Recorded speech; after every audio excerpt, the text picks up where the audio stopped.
우리가 로마서 말씀을 이제 나누는데 거의 이제 종반으로 접어들고 있습니다. 드디어 로마서에서 바울은 이미 벌써 때가 되었다는 그런 선언을 하고 있습니다. 도대체 바울이 여기서 말하는 그 때는 무슨 때일까요? 이미 바울은 로마서 12장 1절부터 13장 오늘 본문 마지막 14절까지 여기서 말하는 그 때는 정해진 그 때를 말합니다. 호 카이로스, 정관사가 붙어 있는 하나님이 역사 속에 개입하시는 그 시간, 그 때를 가리키는 말이죠.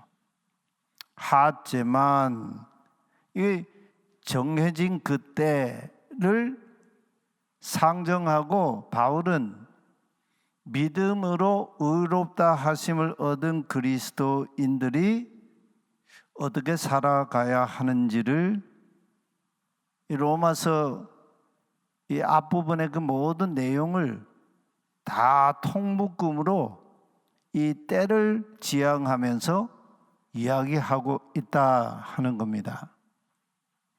결국은 그리스도인이 믿음으로 의롭다함을 받았다.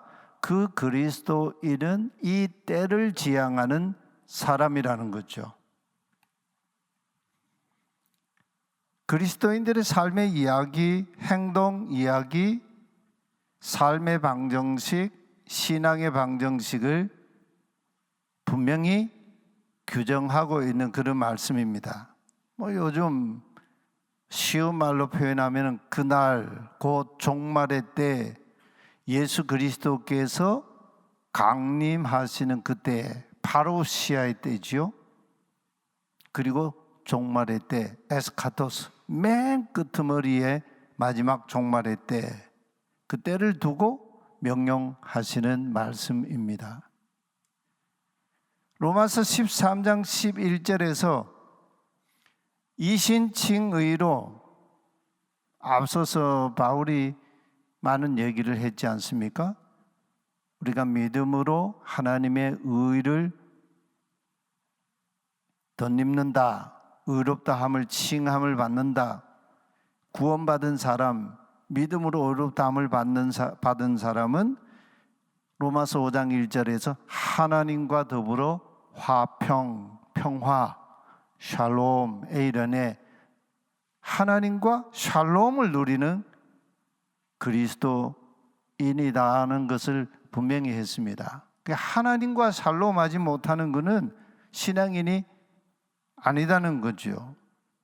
하나님과 샬롬하는 사람이 기본적으로 무엇을 아는 그런 사람이라고 전제하고 있습니까?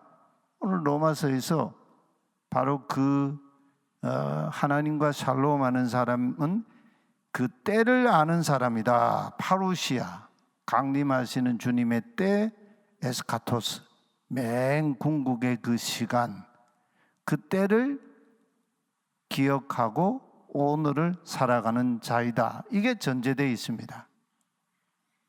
근데 우리가 복음서를 보면 그 때는 하나님 아들이신 예수님도 모르고 하늘의 천사도 모르고 아버지만 아시느니라.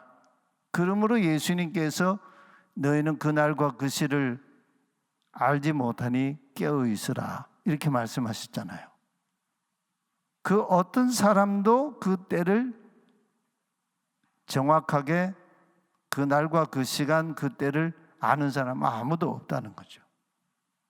바로 그 때를 전제하고 살아가는 하나님과 오늘 평화를 누리 샬롬하는 사람이 그리스도인이다. 이게 신앙의 가장 중요한 기본기라는 겁니다. 신앙의 기초 기반이라는 거죠. 우리가 건축할 때 보면은 그 땅을 깊숙하게 이렇게 파지 않습니까? 건물이 앉히는 자리보다 더 깊이 땅을 이렇게 팝니다. 우리 예배당도 이 건물 우리가 보이지 않는 그 밑에 건물의 기초가 있어요. 그리고는 거기에 기초를 이렇게 놓고 그 위에 건물을 올리죠. 이 기초는 눈에 보이질 않습니다. 근데 이 기초가 없이는 건물이 있을 수가 없지요. 그리스도인의 신앙과 삶의 기반의 기초는 뭐냐? 그 때가 있다는 거, 그걸 전제하고 하나님과 지금 샬롬을 누리는 삶. 이게 로마서가 어찌가 보면 가장 중요하게 우리 삶의 표대를 지향하고 있는 로마서의 그런 지향점이라고 할 수 있습니다. 그렇기 때문에 오늘 우리가 살아가는 이 시대에 오늘 본문에는 시기, 너희가 이 시기를 알거니와 이렇게 하죠. 이 시기, 로마서 12장 1절에 있는 거 보면은 이 세대에 이런 표현이 나오죠. 이 시기를 알거니와, 어떻게 안다는 겁니까? 이것이 하나님의 방식과는 다르다는 것을 안다는 그런 의미 아니겠습니까? 그렇기 때문에 이 시기를 아는 사람은 오늘 우리 시대 속에 만연되어 있는 세속 가치에 편승하지 않는 삶, 즉 그때를 전제하고 오늘의 삶을 결정하고 살아가는 그 사람이라는 걸 로마서 12장 1절 2절에서 분명히 했지 않습니까? 우리가 12장 1절 2절을 2시간에 걸쳐서 말씀을 나눴습니다. 한번 같이 읽어보실까요? 12장 1절 2절. 그러므로 형제들아, 내가 하나님의 모든 자비하심으로 너희를 구원하노니 너희 몸을 하나님이 기뻐하시는 거룩한 산 제물, 살아있는 제물, 살아있는 순교자로 드리라. 이는 너희가 드릴 영적 합당한 합리적인 예배니라. 너희는 이 세대를 본받지 말고 마음을 새롭게 함으로 변화를 받아 하나님의 선하시고 기뻐하시고 온전하신 뜻이 무엇인지 분별하도록 하라. 이 세대를 본받지 말라 하는 이 말은 이 세상의, 이 시대의 삶의 가치의 패턴을 따르지 말라, 그런 얘기거든요. 그 패턴이라고 하는 것은 유행이잖아요. 유행. 우리 시대에 그냥 이렇게 모든 사람들이 다 알고 있는 유행이지 않습니까? 유행도 자꾸 바뀌거든요. 제가 30년 넘은 이 양복, 예전에 부목사 때 권사님이 검은 양복이 있어야 이제 장례식도 하고 하니까 그 사주신 양복인데 그 양복 아직도 있거든요. 그 가끔 있거든요. 이제 끝이 낡아가지고. 근데 그게 보면 요즘 입는 양복하고는 좀 패턴이 좀 다릅니다. 이 양복 깃이 좀 넓고, 그리고 바지 통도 뭐 굉장히 넓고요. 근데 옷은 엄청 편해요. 그러니까요. 이 유행은 자꾸 바뀌지 않습니까? 우리가 살아가고 있는 지금 21세기, 지금 2024년도의 이 시대의 패턴과 불과 20년 전의 삶의 패턴은 완전히 달라요. 2000년대 초반에 2009년입니까? 스마트폰이, 스티브 잡스에 의해서 스마트폰이 전 세계에 보급되고, 그러면서 사람들의 삶의 패턴이 완전히 바뀌어버렸어요. 그 스마트폰 없이는 살아갈 수 없는 시대가 됐습니다. 거기에 모든 정보가 다 들어있어요.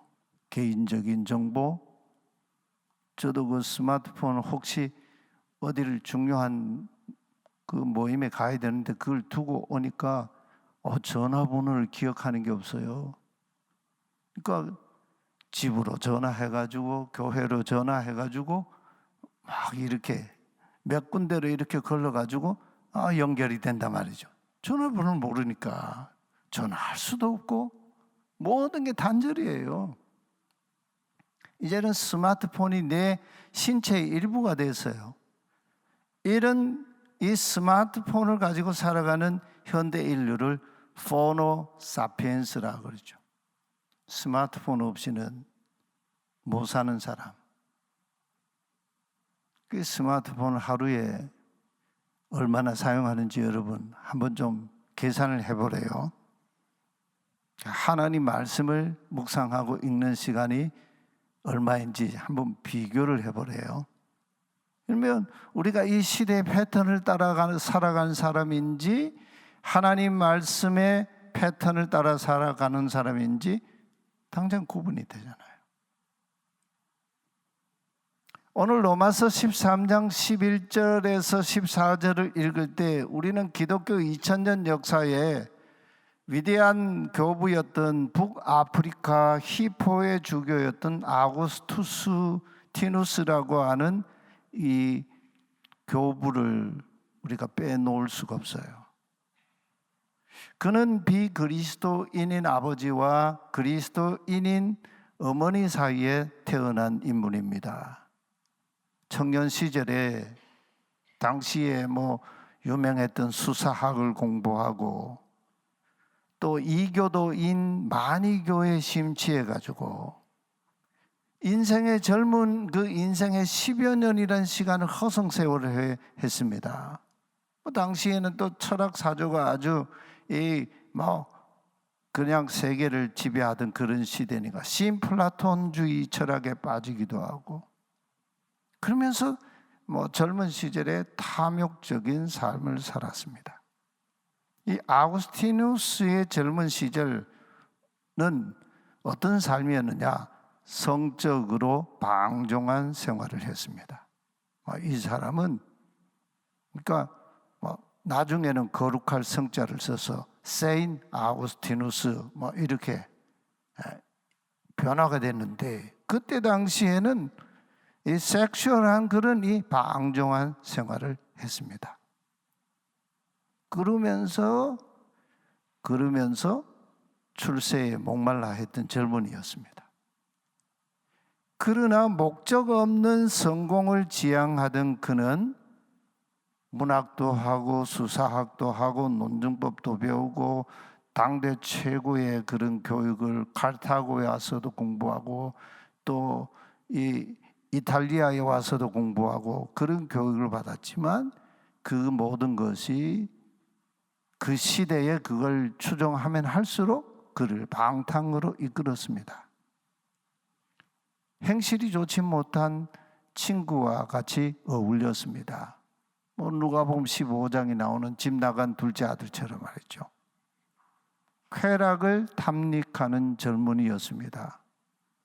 전형적인 누가복음 15장의 집 나간 둘째 아들이었습니다. 도둑질도 장난으로 빙자해서 서슴지 않았습니다. 물건이 없어서 결핍해서 훔치는 게 아니라 도둑질하는 그 스릴, 도둑질하는 그 쾌감, 그거를 서슴없이 그렇게 했습니다.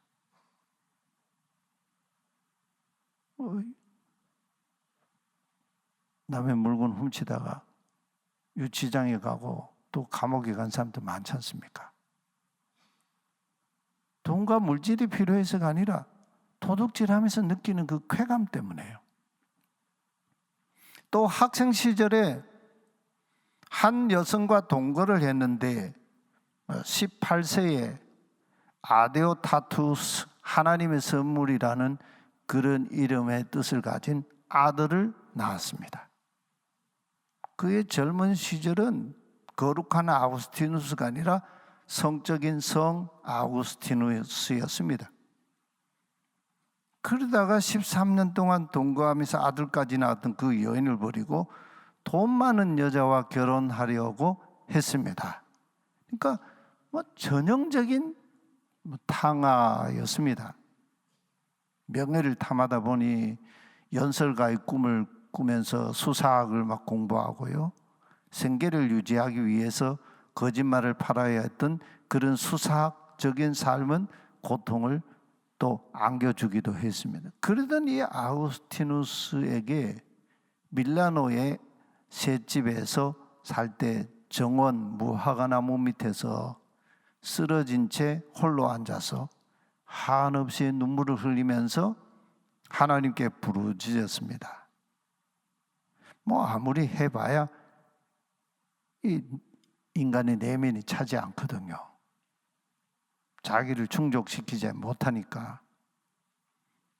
그래서 눈물을 흘리며 하나님께 부르짖었는데, 오 주여 어느 때까지입니까? 하나님, 그런 삶에 하나님이 계실 수 있겠습니까? 오 주여 어느 때까지입니까? 당신께서 영원히 저에게 이렇게 허망한 삶, 아무리 구하고 뭐 찾고 해도 인생이 그냥 텅 빈 빈잔이었으니까요. 그건 하나님의 노하심이라고 생각했습니다. 그러면서 저의 이전 죄악을 기억하지 마소서. 그러면서 애처로운 목소리로 언제까지입니까? 언제까지입니까? 내일입니까? 내일입니까? 왜 지금은 아닙니까? 왜 이 순간에 저의 불결함은 끝나지 않습니까? 하면서 부르짖었습니다. 마치 우리가 앞에서 로마서 7장의 사도 바울이 오호라 나는 공고한 사람이로다 누가 이 사망의 몸에서 나를 건져내랴. 바울의 그 7장의 그 탄식은 그리스도 밖에 있는 자의 그런 어떤 이 탄식과는 다른 차원이라는 얘기를 제가 말씀을 드렸죠. 그리스도를 만난 자로서 육체 가운데 살아가는 자로서의 그 이 고뇌, 탄식, 그걸 토로하는 바울의 고백이었다고 말씀을 드렸습니다. 이 아우구스티누스는 뭐 그런 차원과는 좀 다른 얘기지요. 그렇게 부르짖고 있는데, 그러면서 자기 지은 죄에 대해서 통회하면서 막 울부짖고 있었습니다. 그럴 때 자기 이웃집에서 들려오는 소리가 있었습니다. 이게 뭐 어느 집에 뭐 아이들이 그 노래를 불렀다, 그런 차원의 얘기가 아니에요. 그 아우구스티누스가 이렇게 탄식하고 있는데 자기도 모르게 이웃집에서 들려오는 노래 소리를 들은 거죠. 뭐 그 노래 소리가 소년이 부르는 노래인지 소녀가 부르는 노래인지 도무지 분간이 되지 않았습니다. 그런데 계속적인 반복되는 노래 가사가 있었습니다. 톨레 레게, 톨레 레게, 집어들고 읽어라. 톨레, 집어들으라, 그런 뜻이거든요. 레게, 읽어라. 톨레 레게, 톨레 레게, 집어들고 읽어라, 집어들고 읽어라. 이런 신비한 노래소리를 그가 들었습니다. 순간 생각했습니다. 어린 아이들이 어떤 놀이를 할 때에 저런 노래를 계속 부르면서 노는 일을 한 번도 들어본 적이 생각이 나지 않는데, 거기에 이제 그 생각이 몰두되면서 통곡하던 그 눈물을 그치고 일어섰습니다. 그리고는 성경에 있는 곳에 가서 성경을 펴서 첫눈에 들어온 것을 읽으라는 하나님의 명령으로 알고 그걸 읽고자 했습니다. 그래서 급히 돌아가서 성경책을 집어들자마자, 우리 예전에 가끔 해봤지 않습니까? 탁 폈을 때 내 눈에 탁 들어오는 말씀이 뭔가, 이 아우구스티누스가 성경책 딱 펴서 첫눈에 들어오는 구절을 읽었는데, 그 구절이 바로 오늘 이 본문의 말씀이에요. 13절에 보면 방탕과 술 취하지 말며 음란과 호색하지 말며 쟁투와 다툼과 시기하지 말고 오직 주 예수 그리스도로 옷 입고, 예수 그리스도로 옷 입는다. 이 옷을 입는다고 하는 이 말은 그 신분의 이 변화, 신분이 바뀌었다는 그런 의미잖아요. 우리도 뭐 무슨 옷을 입었다, 또 무슨 옷을 벗었다, 그런 얘기 하지 않습니까? 정욕을 위하여 육신의 일을 도모하지 말라. 이 말씀을 그의 눈에 들어왔고 그 말씀을 소리내어 읽었습니다. 그 말씀을 읽음과 동시에 아구스티누스에게 그동안 세속에 그냥 파묻혀가지고 그 시대의 삶의 패턴, 그 시대의 삶의 사람들이 가지고 있는 가치, 그걸 따라서 살아갈 때 쾌락적이었지만 아무런 허망한 그의 삶의 불확실성, 그게 아닌, 불확실성이 아닌 확실성의 빛이 그의 마음에 쫙 들어왔다는 거죠. 마치 우리가 사도행전 말씀을 새벽에 같이 읽으셨는데 사도행전 9장, 22장, 26장에 다메섹 도상에서 사울의 인생에 개입하여 찾아오신 예수 그리스도, 그가 박해하는 나사렛 예수 그리스도, 그분이 사울에게 찾아올 때 무엇으로 찾아왔습니까? 정오즈음에 주님이 찾아오셨는데 놀랍게도 여기 그 덕소 지나가지고 이 남양주 쪽 이제 들어가는 그 초입에 가며 오른편에 가는 길에 정오의 빛 교회가 있어요. 거기를 지날 때 늘 사울이 생각이 나요. 정오의 빛 교회, 아마 그런 의미로 지은 것 같아요. 정오의 빛, 가장 빛이 정면으로 머리 위에 내리 비치는 그런 때 가장 밝은 시간 아닙니까? 근데 정오의 빛보다 더 강하고 밝은 빛으로 주님이 사울에게 자기를 현현하셨습니다. 하나님의 현현이죠.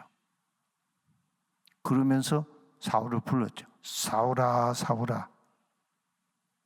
그 빛이 그에게 찾아올 때에 사울은 그냥 아마 낙이 타고 가지 않았을까요? 그냥 땅바닥에 그냥 완전히 그냥 나뒹굴었습니다. 그 땅바닥에 완전히 자빠져가지고 질문하죠. 주여, 당신께서 누구십니까? 아니, 질문하죠. 나는 내가 박해하는 예수다 그러지 않습니까? 얼마나 그 주님의 그 한마디 말씀에 그가 인생이 그 과거적인 인생에 단절을 가져오고 죽음을 가져오는 갈라디아 2장 20절에서 고백하잖아요. 내가 그리스도와 함께 십자가에 못 박혀 죽었다고. 그 얘기는 바로 그 사건을 얘기하는 거거든요. 그것처럼 세상의 패턴을 따라 살아갈 때 불확실성으로 그의 삶이 허망해졌던 그 아구스티누스에게 확실성의 빛이 그의 마음에 들어왔다는 거예요. 그래서 의심의 모든 어두운 그림자를 다 몰아냈다. 빛이 들어오면서 그의 인생의 내면에, 그의 인생을 이렇게 휘덮고 있는 그 모든 어두움을 다 몰아냈다는 거예요. 즉 로마서 13장 13절 14절과 동시에, 이 말씀과 동시에 그의 마음속에 고백록에 이런 표현이에요. 인푸자라고 하는 말을 쓰고 있어요. 주입되다, 뭐 그런 뜻이거든요, 라틴어로. 주입된 성령님의 내적 역사로 결정적인 회심의 순간을 맞았다. 그러니까 이 아우구스티누스에게 이 로마서의 이 말씀이 그에게 빛같이 찾아온과 동시에 어둠을 몰아내 빛으로 찾아온과 동시에 성령님께서 그의 내적 역사로 결정적인 그의 삶의 전환점, 이 터닝 포인트를 가져오셨다는 거예요.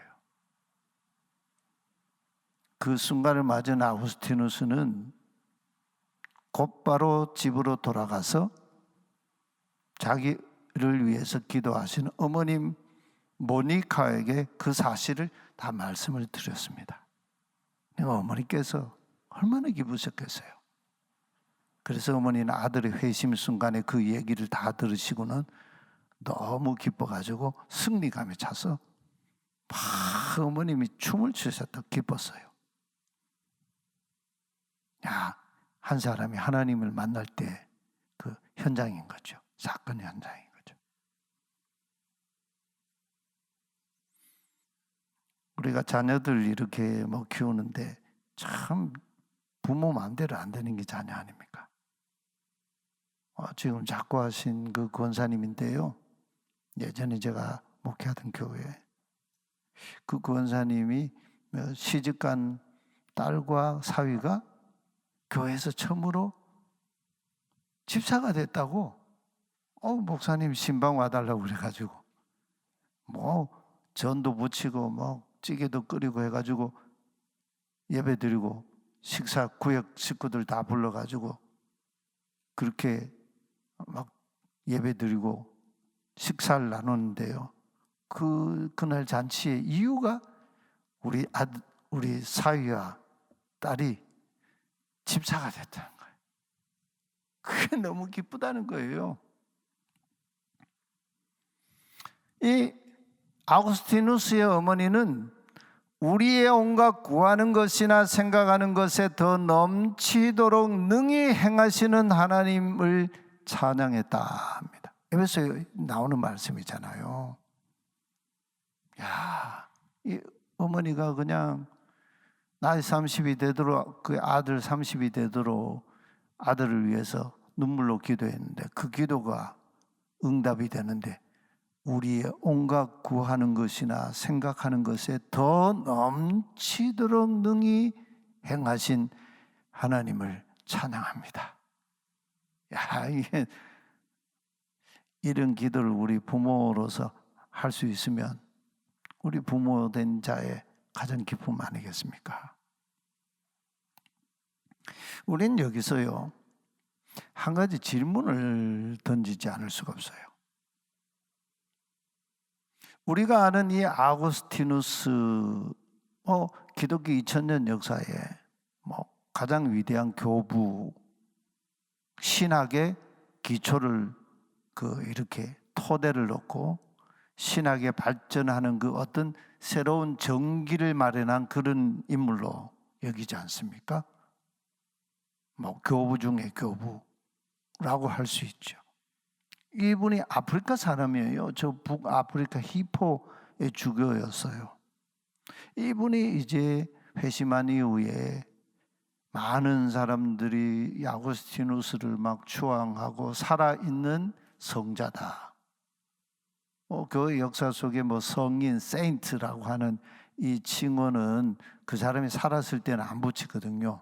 죽었을 때 이렇게 나중에 그 인생과 그 삶을 이렇게 기리면서 그런 칭호를 붙이는데 이가 쓴 이 고백록은 회심의 그 순간에 그의 인생의 모든 전환과 신앙의 성숙이 이루어지고 그의 신학과 신앙의 체계가 단번에 쫙 정리된 것이었을까요? 우리 예수 믿어봐서 알지 않습니까? 여러분 한 번에 어떤 체험이나 그런 어떤 한 번의 어떤 그런 사건으로 내 신앙과 내 이 신앙의 체계와 신앙의 성숙이 다 이루어집니까? 우리가 지금까지 수십 년 예수 믿어오지만 지금도 불완전하고 뭐가 있고 나는 잘한다 싶은데 하나님 보실 때 이 나의 단점이거든. 그렇게 많지 않습니까? 아직도 성숙, 그리스도의 장성한 분량, 거기에까지는 아직 한참 남았어요. 우리가 하나님 말씀을 가만히 봐서 알지만요, 이 바울의 어떤 다메섹의 그 회심은요, 이게 보편적인 회심이 아니에요. 이거는 아주 특별한 어떤 보편적이지 않은 특별한 그런 이 사건이에요. 이 바울과 같은 이런 회심은 그게 보편적이지 않아요.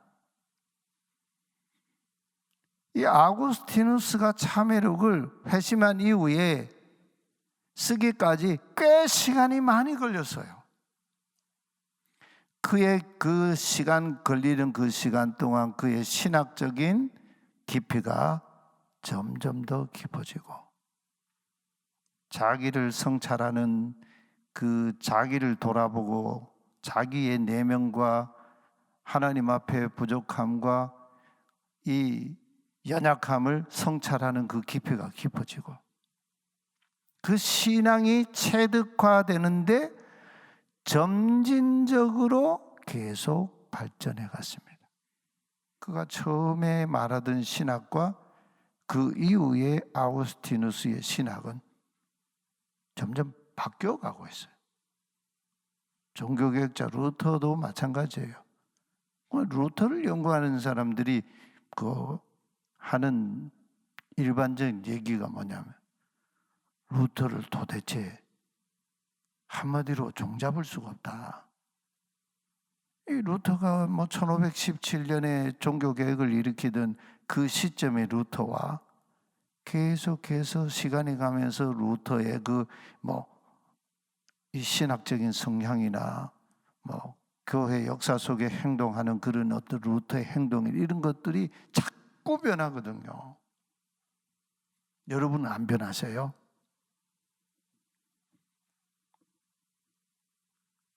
저는 어떤 것 같아요? 저도 날마다 그건 너무 과장이고 계속 바뀌어요. 이게 당연한 거예요. 우리는 너무 단번에 내가 어떤 완벽한 신앙인이 됐다 이런 생각을 하는데 그건 굉장히 착각입니다. 잘못하면 교만해질 수 있어요. 그래서 우리는요, 그 간증 이런 거는 조심해야 됩니다. 간증을 그냥 전문적으로 그냥 업삼아가지고 간증하는 사람들 옛날 그냥 그 간증을요, 자기 신앙의 정점이라고 자꾸 이렇게 막 포장하고 미화시키는 그런 게 있어요. 이게 굉장히 위험한 거거든요. 그래서 저는 간증은 그때 듣는 것으로 족하고 저는 그렇게 별로 개인적으로 저는 좋아하지 않습니다. 우리 교회 간증 집회 한 적 있습니까? 안 해요. 많은 경우에요 너무나 부풀려요. 그리고 미화시키고 포장하고. 여러분 성경 잘 읽어보세요.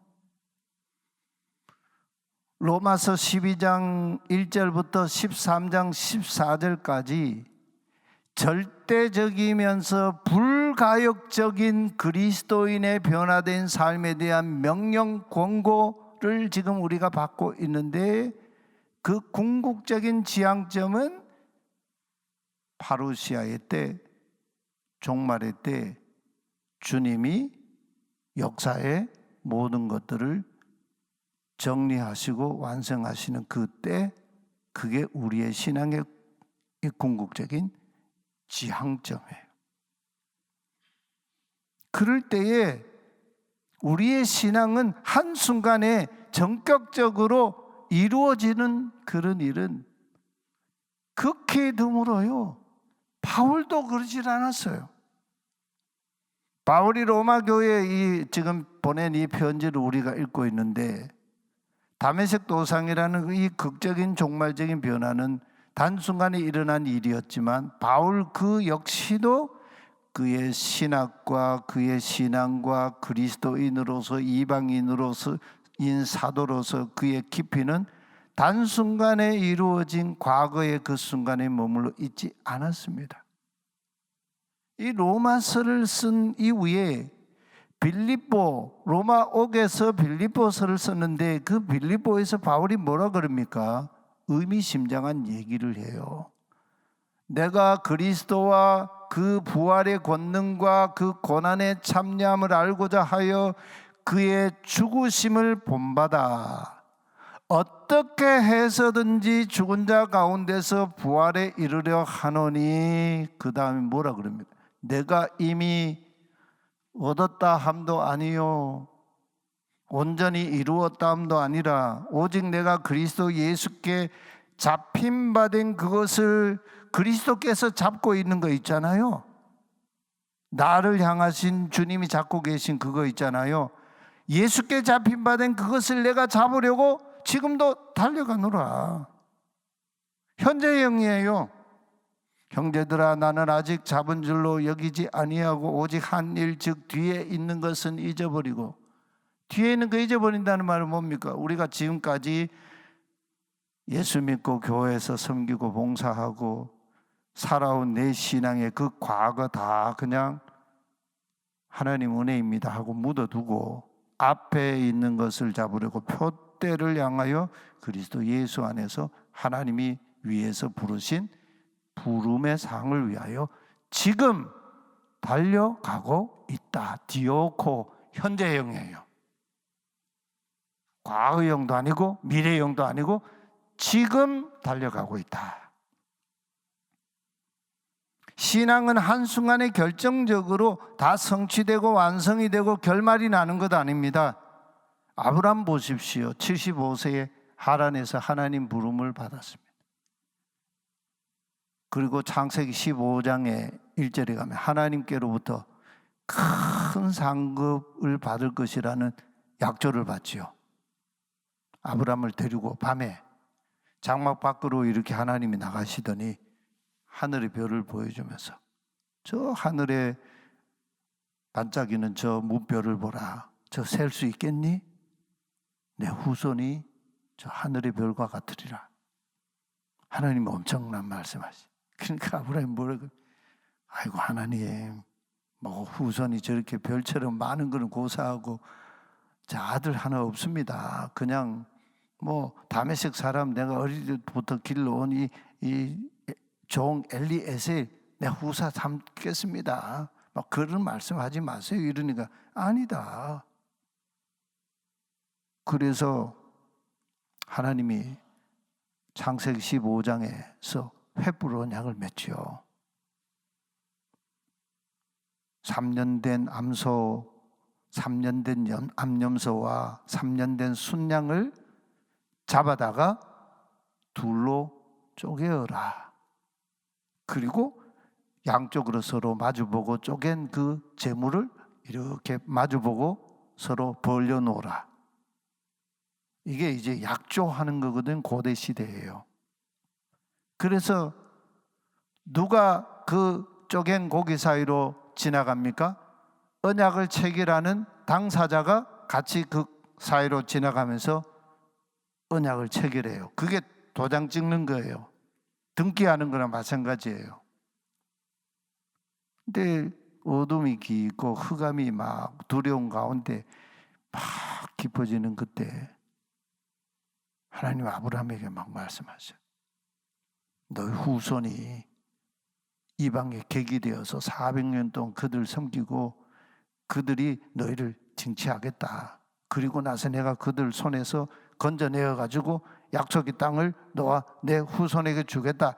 이런 약조를 주시더니 갑자기 불타는 화로가 이렇게 보이더니 그 화로의 불이 타는 그 횃불이요 쪼갠 고기 사이로 휙 지나갔어요. 누가 지나가신 거예요? 그 약조를 주신 야훼 하나님이. 아브라함은 하나님으로부터 약조를 받는 거죠. 그러고 났는데도 그 이후에 그 뒤로 가면 아브라함이요 아내의 말에 또 넘어가가지고 사라가 내 저 몸종 하가를 당신 아내로 처부러 줄 테니 그에게 들어가서 아들을 낳아라. 내가 무슨 아들 낳겠냐. 하나님 말씀하셨는데도. 그래가 이스마엘을 또 낳잖아요.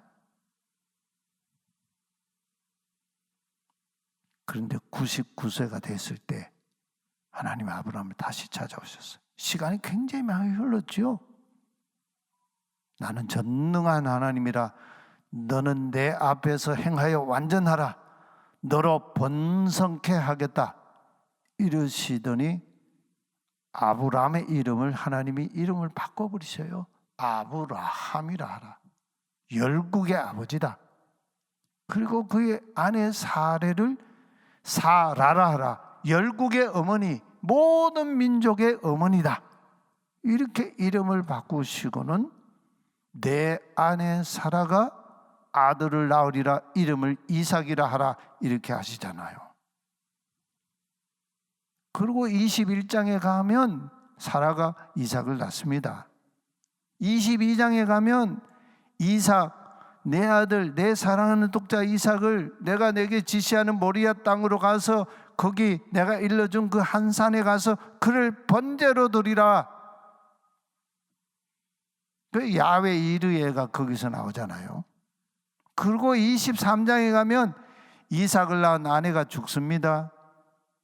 아내가 죽었을 때 막벨라 동굴을 돈을 주고 사가지고 장지를 삼았는데 아브라함이 이때예요. 가나안 땅에 첫 번째로 자기 이름으로 등기한 땅을 소유한 소유자가 됐습니다. 그리고 24장에 가면 아브라함이 자기 아들 이삭의 아내 리브가를 며느리로 맞아들이는 그 일을 결정적으로 하고 그의 인생의 이제 마지막 죽음의 길을 걸어가죠. 여러분, 아브라함이요 아들 독자 이삭을 바치는 그 얘기는 뭐 19절밖에 안 나와요. 길이가. 그런데 그의 아들 이삭의 며느리 리브가를 받는 얘기는요, 창세기의 이야기 중에 며느리 삼는 얘기, 이거 어떻게 보면 뭐 가정에 시시한 이야기 아닙니까?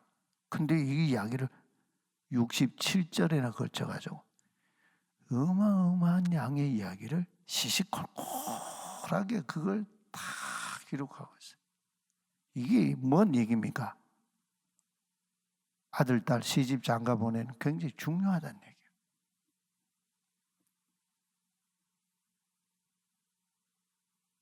신앙은요, 아브람도 그러고 점진적으로 성숙하고 온전함에 이릅니다. 표대를 향해 지속적으로 달려가야 하는 겁니다. 죽음에 이르렀을 때 선한 싸움을 싸우고 바울의 고백처럼 달려갈 길을 다 달리고 믿음을 지켰으니 의의 면류관이 내게 예비되어 있도다. 이 고백이 우리의 고백인 거죠.